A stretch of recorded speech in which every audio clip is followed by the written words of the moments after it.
On November 20th, 1979, at 5:30 in the morning, these men take over the Grand Mosque of Mecca, the holiest shrine of Islam.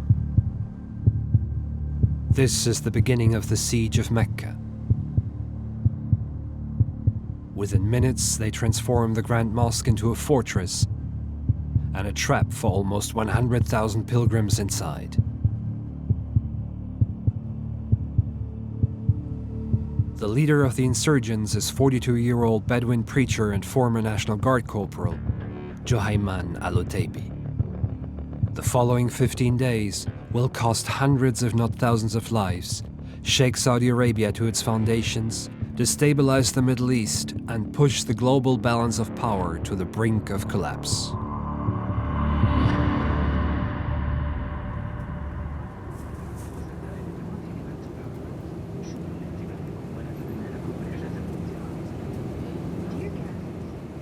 When I heard the story for the first time, the official Saudi version was that the Juhayman incident was just a freak event carried out by a bunch of religious lunatics without any political significance. But when I started my research, I found some very different interpretations of the siege. Some believe it was a full-blown insurrection against the ruling family of the Al Saud. Others say it was the Big Bang of Islamist terrorism that is haunting us until today. The contradicting versions of the event and its consequences are so many that it is necessary to reveal what really happened in Mecca in November 1979.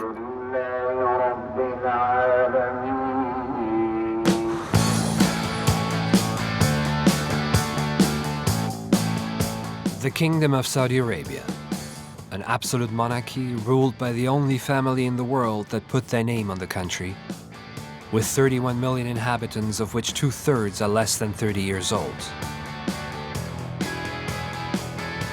The wide urban freeways of the capital Riyadh show the breathtaking pace of Saudi Arabia's modernization that, like nowhere else in the world, has been crushing with its ancestral traditions.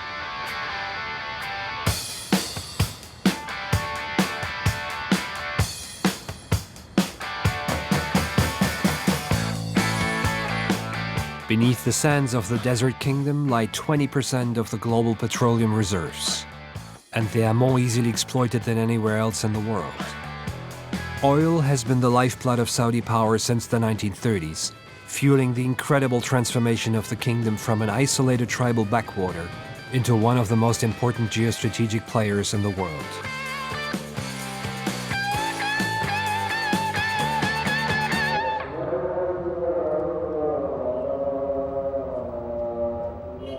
Saudi Arabia is also the center of Islam.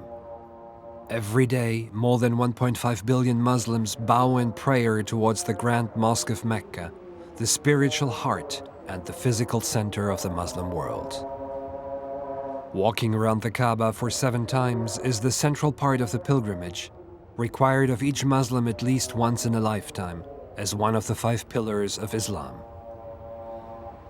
Being the custodians of the Holy Mosque, for the royal family of the Al Saud is the cornerstone of their religious legitimacy as rulers over Saudi Arabia.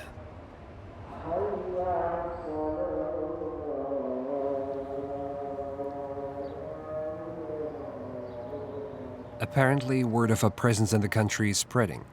Abdulaziz al-Dakhri, a former lieutenant colonel in the Saudi military, has proposed a meeting.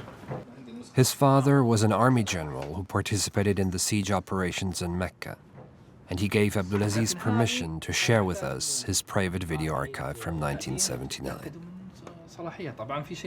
This is the footage. This is the footage that I have been looking for this for 5 years. هذه أبد أنت أنا طبعا هذه لي فترة ما شفتها. Is the 1st of Muharram 1400. The time is 5:25 a.m. in the morning, and the faithful are gathered together, an air of spirituality, of faith and hope on this great dawn.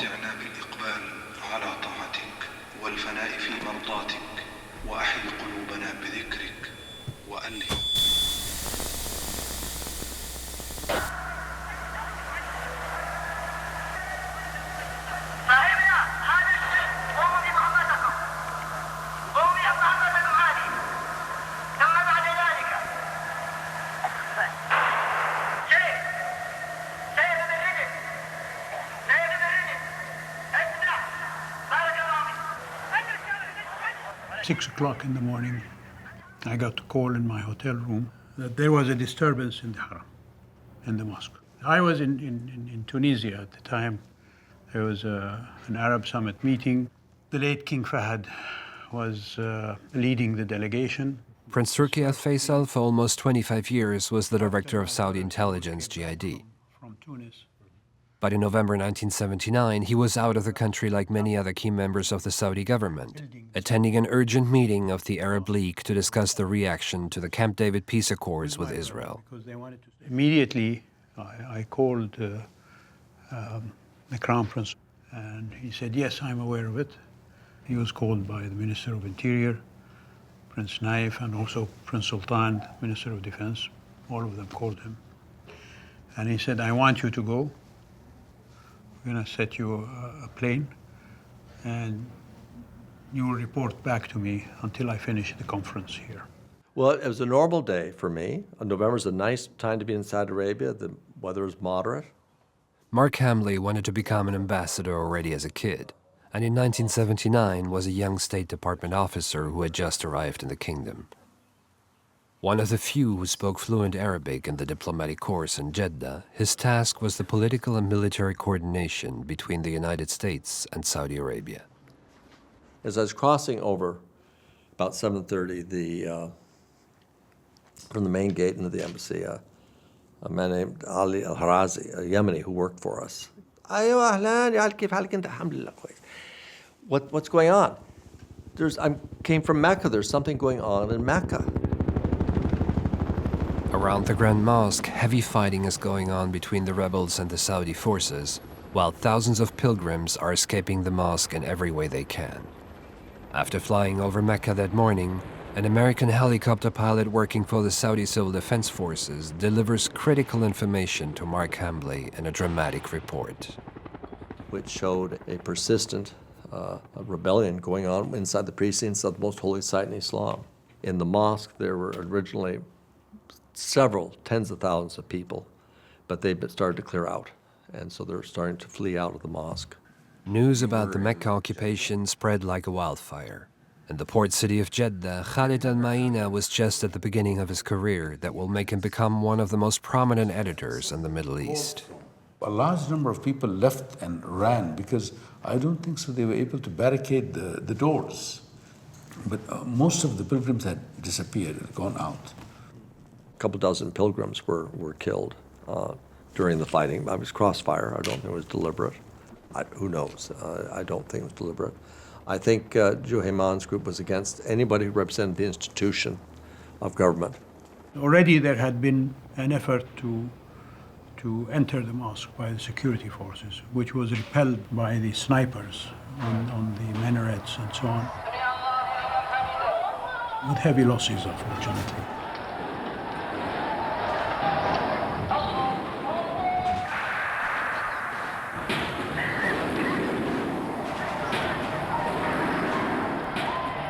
They were there. We could see very clearly on the minarets the movements that were going on. It was like an operation.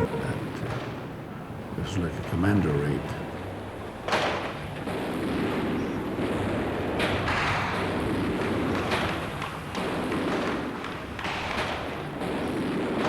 And we didn't know how many there were. We didn't know how extensive their weapons capability. And so we sent people in to look and see and report back. They were, information began to collect on them.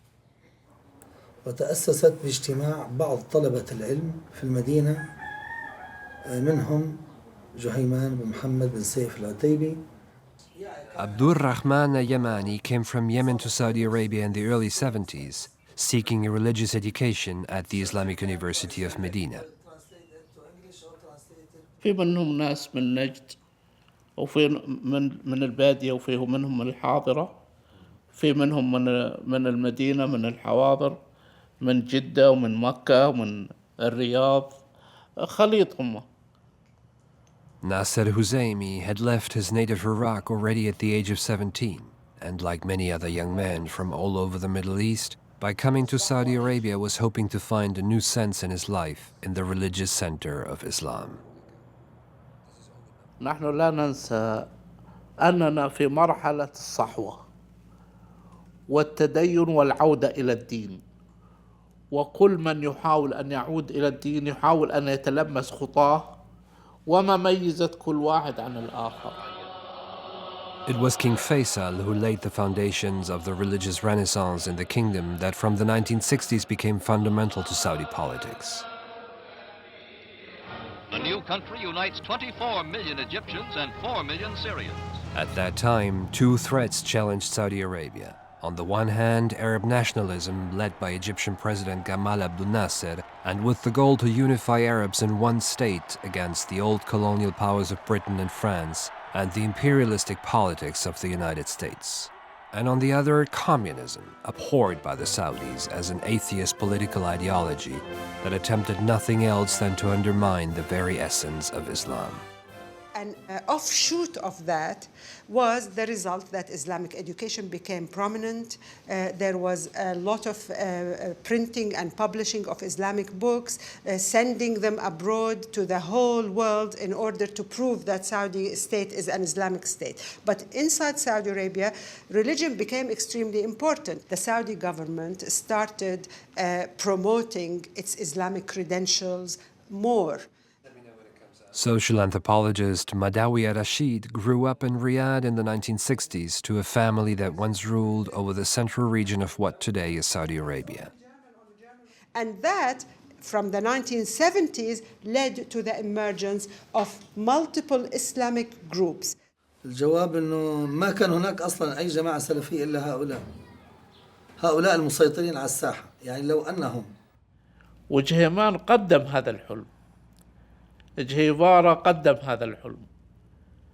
هذا الحلم يؤدي بالناس إلى اتباعه أو جانب معين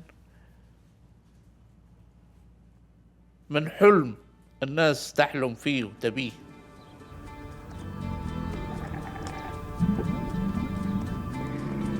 That force was rooted in a time when Saudi Arabia did not yet exist. In the beginning of the last century, Juhayman's Bedouin tribe of the Utayba was one among many roaming the Arabian Peninsula. But in 1902, Abdulaziz ibn Saud gave the tribes a new direction. Combining his political ambition of unification with their religious desire of pure Islam, he united the Bedouins and created an invincible army, the Ikhwan, or Muslim Brothers.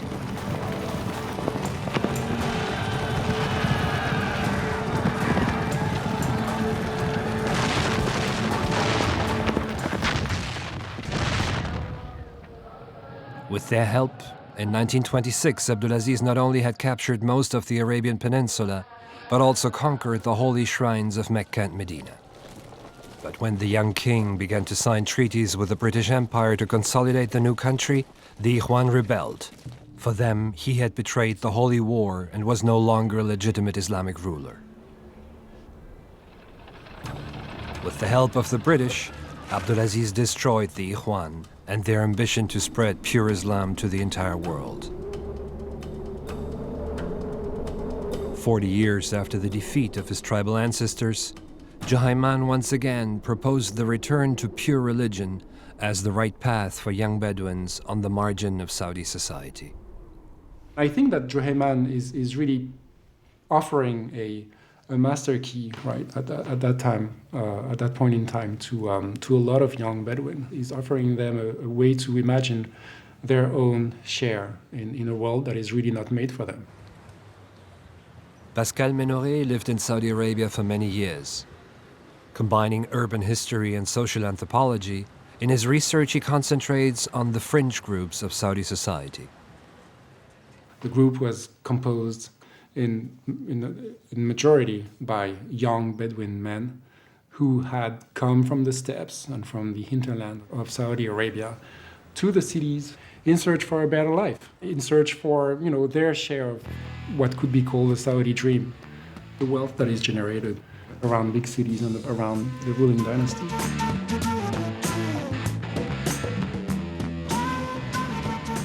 The The huge increase in revenues from oil production literally catapulted Saudi Arabia into the biggest development boom since its creation.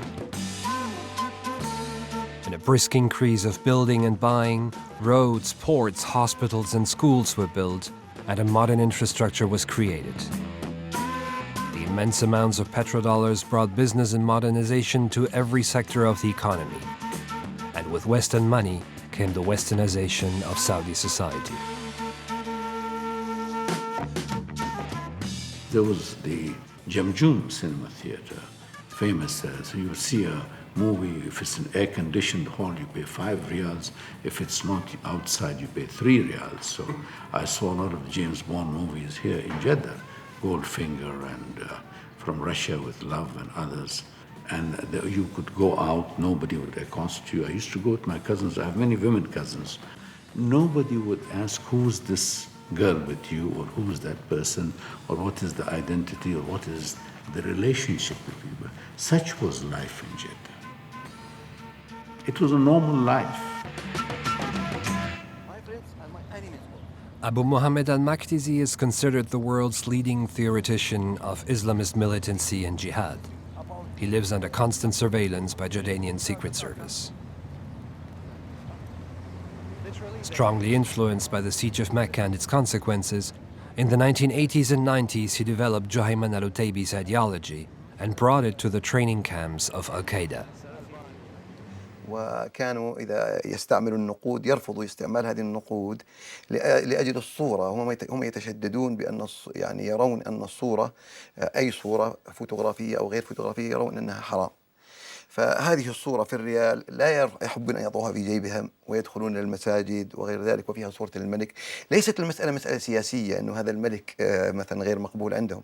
قضية مجرد ببساطة جدا سمبل، يعني ببساطة جدا جدا أنه هذا صورة. كانوا مشاكل أخرى أيضا، كانوا هم نشيطين. هم يأتون مثلا في موسم الحج، يأتون في أماكن المناسك في عرفات في منى في غيرها، فيعلمون الناس تطوعا. هم مش علماء عند الحكومة، يقفون في الموسم ويتكلمون وينصحون وربما أمروا بالمعروف ونهوا عن المنكر، وأحيانا يروا مثلا صورة للملك يقوموا يكسروها، ليست من منطلق سياسي، من منطلق أن هذه صورة ولا تجوز أن تكون في مكة.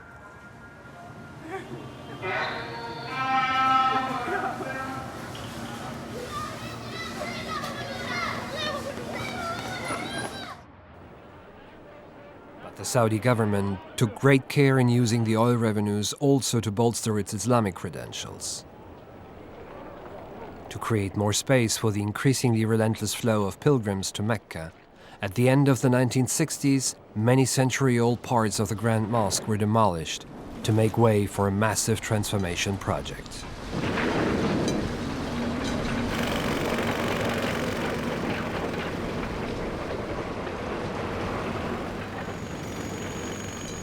Floors and ceilings were replaced.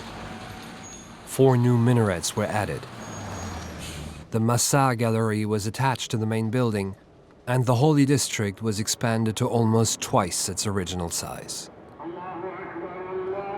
The mosque is the space of political power, right? Of political assertion of power by the ruling family that is declaring itself as a religious state, but also that is declaring that it possesses, right? عندنا مكة وعندنا مدينة, المدينة, right?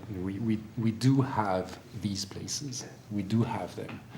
So in that sense, it makes sense for Juhayman and the group to strike right there and to say, well, no, you don't. People really became scared. They thought something beyond an attack on the Haram was in progress.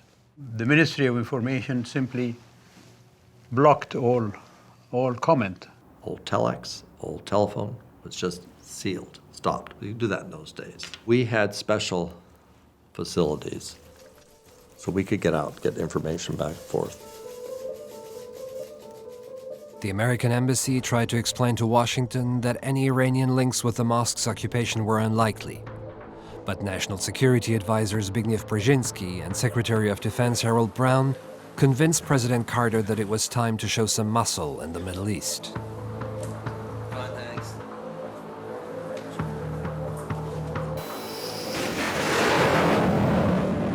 nuclear aircraft carrier USS Kitty Hawk, a guided missile cruiser, and another 4 ships were sent to the Persian Gulf to protect their Saudi allies and as a warning shot towards Iran.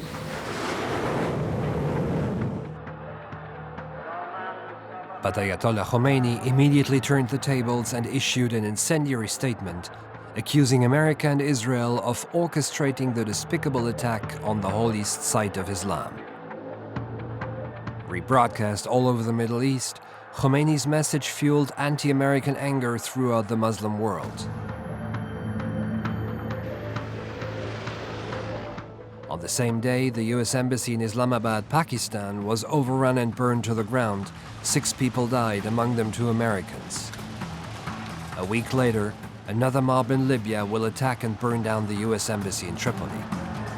In the 24 hours since it started, the occupation of the Grand Mosque had already cost many lives and lit fires all over the Middle East. Under intense international pressure, the Saudi government could no longer keep up the information blackout. So on the 21st, the Minister of Information had to make a little statement saying it's a domestic issue, there's no evidence of any foreign involvement at all. So we felt completely exonerated on that.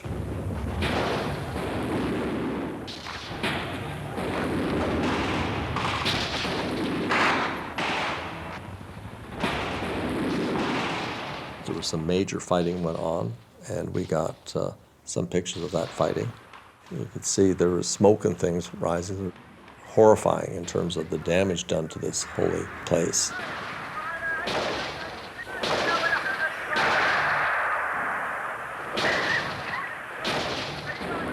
Raising arms, any kind of arms in the holy mosque was something strictly forbidden by the Prophet Muhammad. So how could the government respond without having permission from the ulama? There is the ulama, and there is the government, they call it the amira, the princes and the scholars. The princes and the scholars rule together. For more than 3 decades, David Rundell worked in multiple sections of the US State Department. He spent half that time in Saudi Arabia, which makes him the longest-serving US diplomat in the kingdom. They, in some ways, act like a Supreme Court. I mean, they issue rulings about important issues which the government listens to.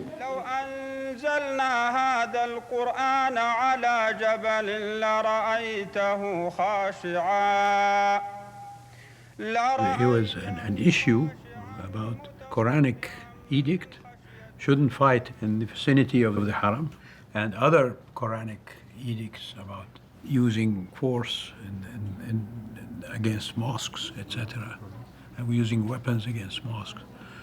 And the ulama had to collect as much as possible opinion, especially on heavy weaponry, and that would destroy building the mosque. For the first time ever, Saudi military was preparing an attack on the holiest shrine of Islam. To understand the role of the military, I contact Abdulaziz al-Dakhri once again. His grandfather had served King Abdulaziz in the early days of Saudi Arabia, and in 1979, his father was about to play a major role in defending the House of Saud from the first attack since the foundation of the kingdom. يعني أنا كنت أقيم مع الوالد كان يعمل في تبوك قائدا لأحد الوحدات العسكرية. بمجرد طبعا كانت مفاجأة لنا كما كانت المفاجأة للمسلمين في كل أقطار الدنيا. In the private video archives Abdulaziz had entrusted me with, I find this interview with his father recorded right after the military operation. أو على ذهن أي إنسان أي مسلم أن يجرؤ إنسان على عمل مثل ما قاموا به هؤلاء، ولذلك كانت مفاجأة للجميع احتلالهم للمسجد الحرام. أنا ما عرفت بالموضوع لأني صغير في السن أصلا، لكن ما رواه لي الوالد أنه في آخر اليوم وصل لهم أخبار أنه حدث شيء في مكة. في آخر النهار طلبوا بعض المعدات they reached Mecca the second day.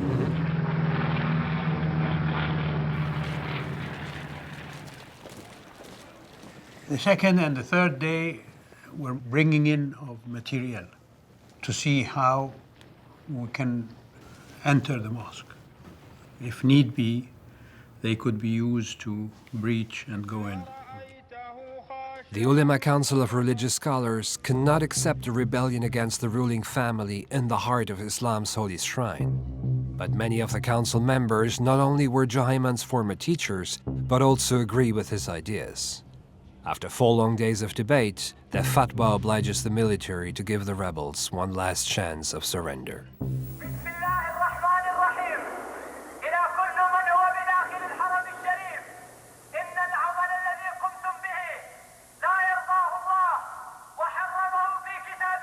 But the call from the loudspeakers to Juhayman and his group remains unanswered. The military finally is free to act.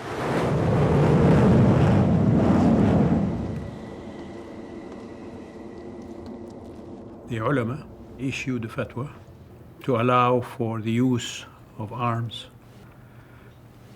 to breach the mosque. It was a very different ball game then, because the armor felt like it was, bolsters ricocheted off them.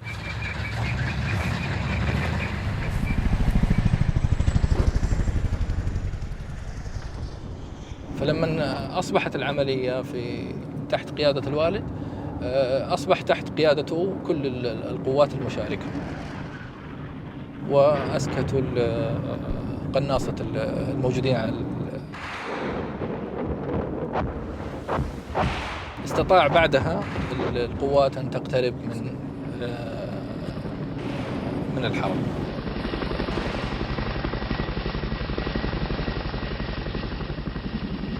أي أحد يقترب بعد ذلك من الحرم كان يستطيع ذلك، لأنه لن يتعرض إلى القنص أو القتل. فبدأوا باستخدام المدرعات في فتح الأبواب.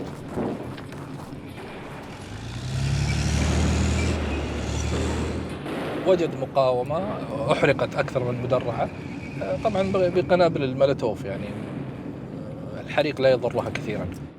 Troops inside completely, charred with these flames, put down the turrets. So it was a very nasty thing. فدخلوا الجنود، حصل بعض الإصابات والوفيات. أتوقع أنه كان في وفيات في ذاك بدأوا في تطهير السطح، ثم انتقلوا إلى the second floor. انتقلوا للسكند فلور وبدأوا في تطهيره تماما حتى وصلوا إلى الدور الأرضي. There was a bridge that connected to the mosque. We walked across into the area of the mosque on the roof and looked around. There was nobody anymore. They had all gone in the underground levels. There's a whole labyrinth under the mosque called the Qabu, which is 1,000 more rooms, small rooms down beneath where students stay, and some kitchen down there and stuff. So if they were down there, it'd be significant. In addition to that, the underground of the Grand Mosque contained a source of fresh water, the holy well of Zamzam.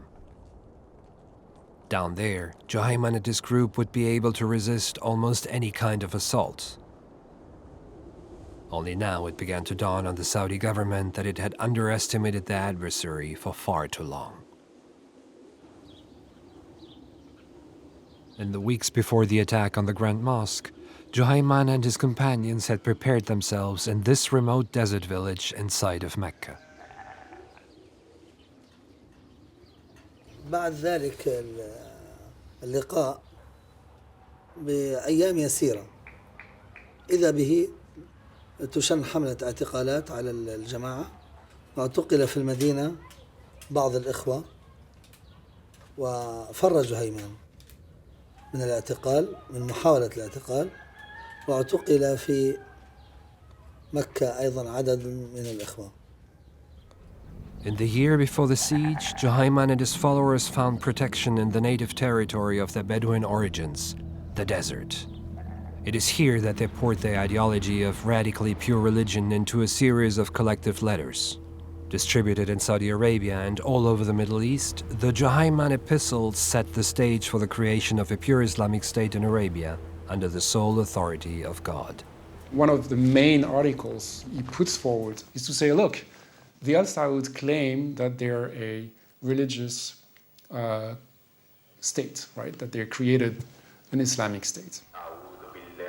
And their claim is to say, well, people gave us their allegiance, right? And therefore, here lies legitimacy, right? Religiously speaking.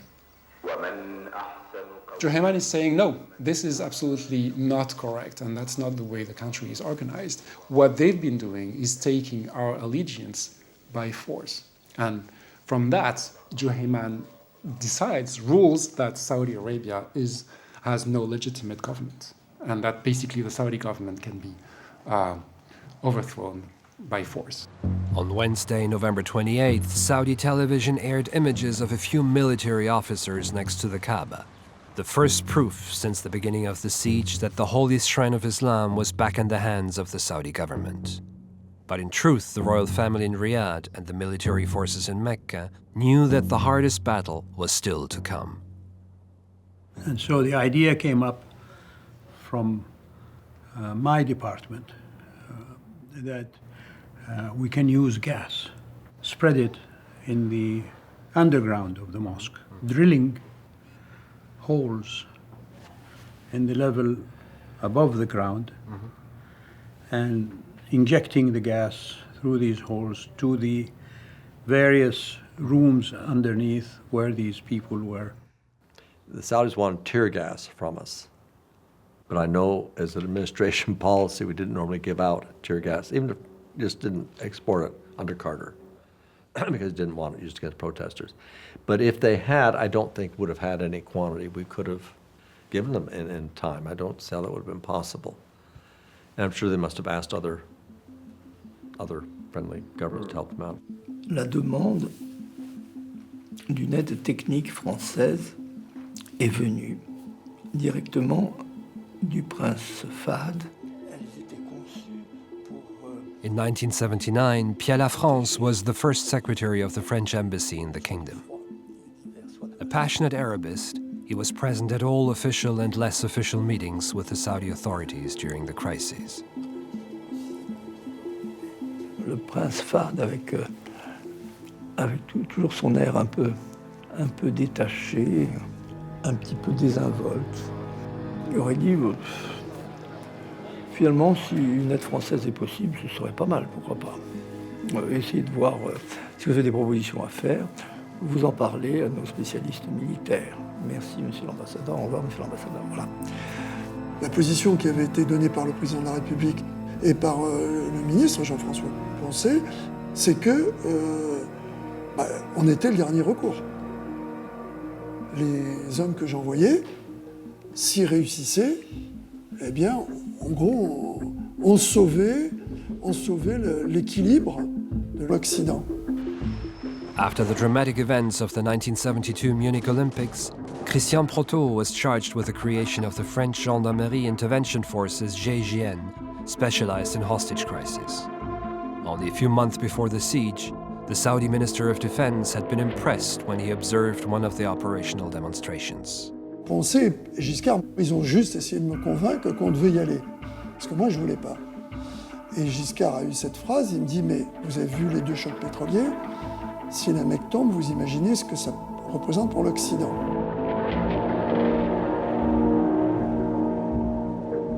The Saudis spend billions of dollars drilling oil wells, laying the pipelines, and then shutting the well in and keeping this production available.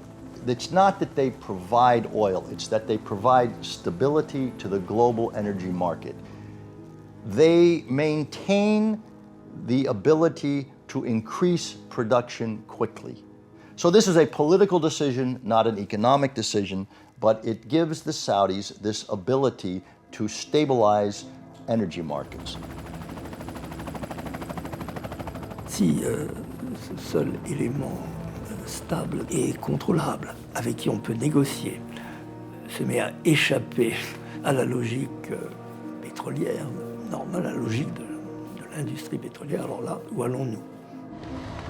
Assisting the Saudi government for French President Valéry Giscard d'Estaing had absolute priority. But if the mission was to be successful, total secrecy was a must.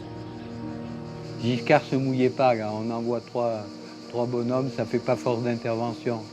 Et normalement, on aurait dû partir à une quinzaine sur une opération comme ça. Ça aurait été trop de risques et ça aurait trop marqué peut-être une empreinte de la France. C'était une mission particulière dont il ne fallait pas parler. Secrète, dont il ne fallait pas dévoiler la teneur ni que la participation de la gendarmerie française dans cette action. On savait qu'il y avait des choses qui se passaient à la Mecque. 10 days after the beginning of the siege, Captain Paul Baril and the two officers Christian Lambert and Ignace Wadecki take off Paris Military Airport on the 29th of November.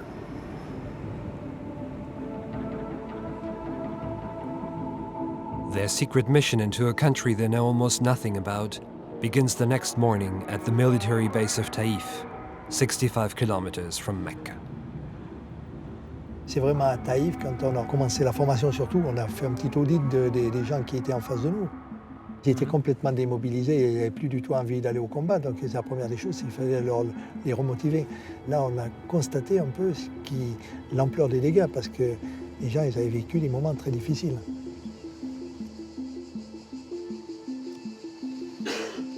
Paul Baril's never-before-seen report to the French Minister of Defense about the Mecca operation details a frightening number of victims on the side of the Saudi military in the first 10 days of the siege.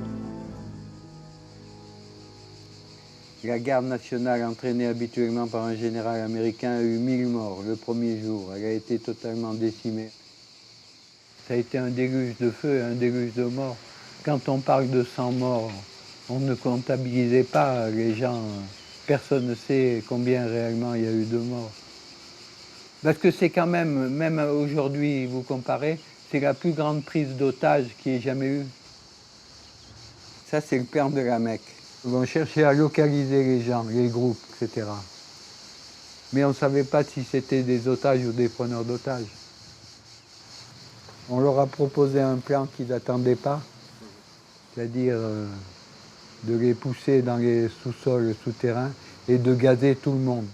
Donc moi j'ai fait un calcul, j'ai sorti tout le CB dont on disposait en France. Et on a sorti 300 kilos de CB pur. 300 kilos de CB pur. Oui, c'est monstrueux. Hein. At 0730 on December 3rd, 1979, an unmarked French military plane delivered 300 kilos of concentrated liquid tear gas to the Saudi airbase of Taïf. On a fait de la formation sur les matériels. On leur a appris à mettre des masques à gaz. On leur a fait comprendre qu'il fallait faire confiance au matériel, que il tenait tout seul. On a réussi en peu de temps à les remotiver et surtout leur donner l'envie d'aller au combat. While their plan is put into action by the Saudi military, Paul Baril, Christian Lambert and Ignace Wadecki are confined to their hotel rooms in Taïf. Their sudden exclusion from all communication for the three French agents is a clear sign of the growing danger they are facing. Meanwhile, at 2300 hours, General al-Dakhri begins the final assault to the underground of the Grand Mosque. مجموعة الاقتحام تبدأ مجموعة الاقتحام الأولى من المدخل اللي في منتصف المسعى تقريبا وتقتحم وتطهر الخلوات والقبو. عندما تصل إلى المنطقة هذه تثبت في مكانها وتدخل المجموعة ومجموعة الاقتحام رقم 2 وتبدأ تواصل. وبدأوا يتجهون من غرفة إلى غرفة حتى وصلوا إلى آخر غرفة. لآخر لحظة لآخر دقيقة قبل أن نمسكهم نطلعهم كانوا يسفكوا الدماء وكانوا يقتنصوا كل فرد يحاول الاقتراب منهم. ما استسلم أحد استسلام. كلهم مسكوا مسك والحمد لله رب العالمين.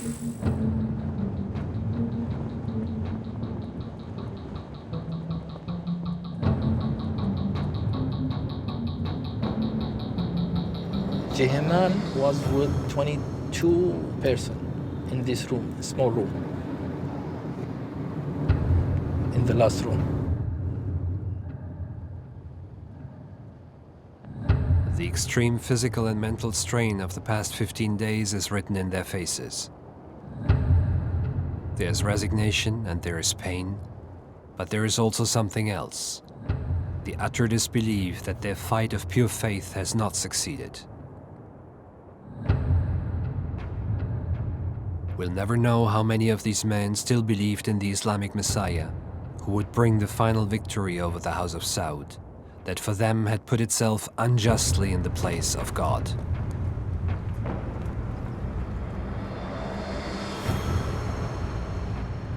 À la fin de l'intervention, le mot d'ordre, c'était qu'il y ait un minimum de personnes qui puissent colporter ce qui s'était passé dans le monde entier. Nous, on faisait partie des gens qui savaient aussi. Et lorsqu'on a terminé l'émission, qu'on est parti de Taïf pour aller à Riyad, on s'est dit, il risque de nous faire péter l'avion en l'air. On s'est dit, on va jamais arriver à Riyad. Et à l'aéroport, les revolvers qu'on avait, les grenades, on les a mis dans les toilettes de l'aéroport. On dégageait.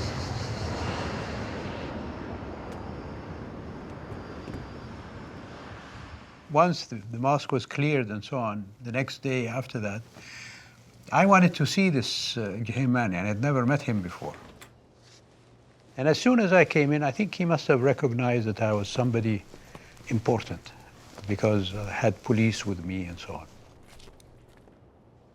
And he said, I am sorry, I repent. Please tell my father, King Khalid, that I repent my sins, and I'm a faithful servant of Allah, and I'm looking forward to be exonerated, etc., etc. Ce qui m'a frappé à le voir, c'est qu'il ne ressemblait pas du tout à l'image qu'en donnaient les médias saoudiens ou qu'en donnaient mes interlocuteurs saoudiens habituels. Ce n'était pas l'image d'un forcené sanguinaire. Ce n'était pas un visage défiguré par la haine.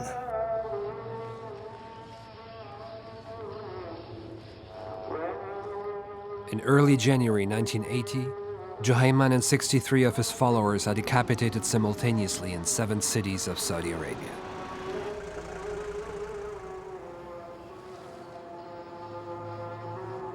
The royal family is retaking possession of the Grand Mosque in a grandiose ceremony broadcast all over the world.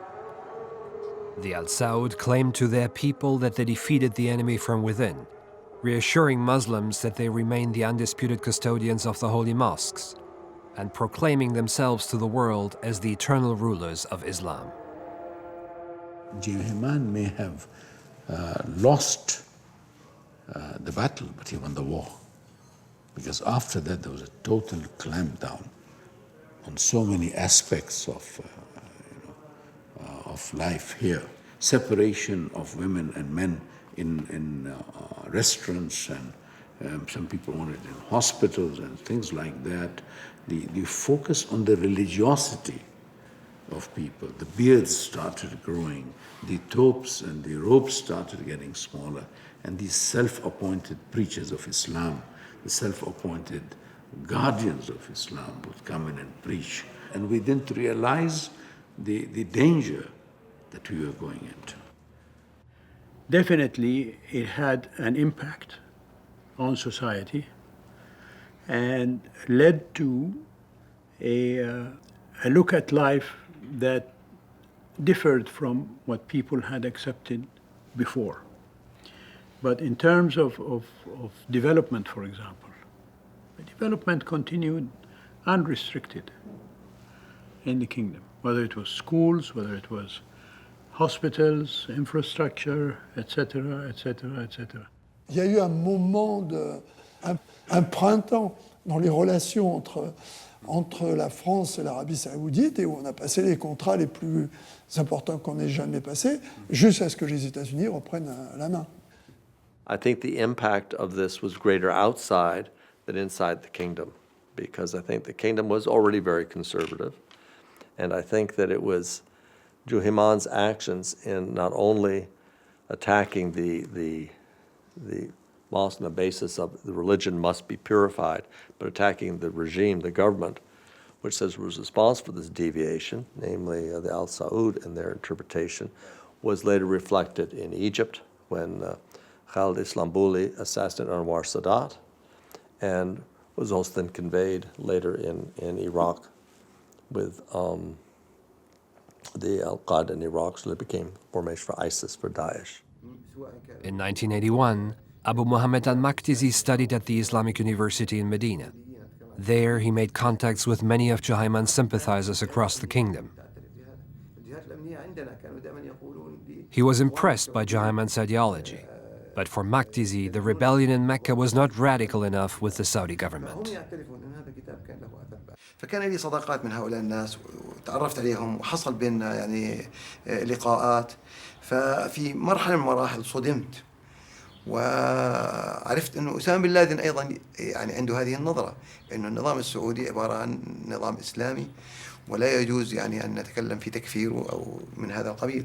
وخرجت بعد ذلك بنتيجة بهذا الكتاب اللي سميته الكواشف الجلية في كفر الدولة السعودية. أنا مشط أن الشيخ أسامة بن لادن قبل هذا الكتاب غير الشيخ أسامة بن لادن بعد هذا الكتاب. هذا الكتاب طبع ووزع في بيشاور سنة 90، في سنة 90 أو 91 وزع. فبعد ذلك الشيخ أسامة بن لادن أصبح له نظرة مختلفة. The 1979 Juhayman movement was a wake-up call for the Saudi regime, and specifically King Fahd, who became king in the early 1980s. He realized that he has within his own country a trend that is very radical, that had not made any noises before, and when it did, it made it in a dramatic way. They sponsored the Afghan jihad. They put their weight as a government behind the Afghan jihad. They facilitated the travel of Saudis to Afghanistan, gave them free airline tickets in order to participate in the global jihad. And I think they had in mind the idea that the excessive effervescence of jihadis in Saudi Arabia can be absorbed by directing it outside the country. The Saudis did support bad people. The Saudis did have charities that were not well regulated. The Saudis did have an ideology which did, you can't deny, which did feed intolerance towards other Muslims, towards non-Muslims. There's no doubt about that. Have they, over the past 15 years, this is not something that started last week. I mean, 9/11 is almost 20 years ago now. They have very dramatically tried to contain terrorist finance, to rewrite their school books, to limit their charities to doing really charitable work. They have tried to be a good ally in the war on terror.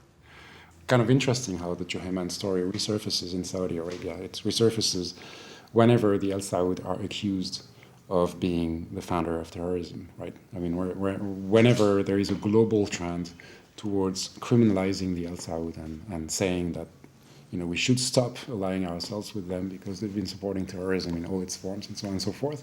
That's precisely when they unearth the story to say, look, these ideas come from within our own midst, us Saudis, but they come from a minority within a minority within a minority, and all these people are deviant and they should be taken care of. Therefore, we are on the right side of the war on terror. In late April 2017, the new Crown Prince of Saudi Arabia, Mohammed bin Salman, declared, "We will not continue to be in the post-79 era. That age is over."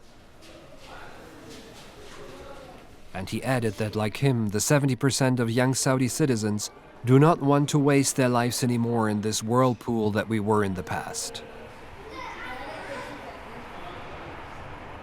Does this mean the kingdom is ready to accept its responsibilities for both the causes and the consequences of the siege of Mecca? Or will it forever put a lid on it and just move on?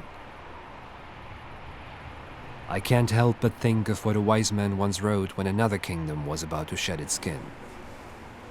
If we want things to stay as they are, everything will have to change.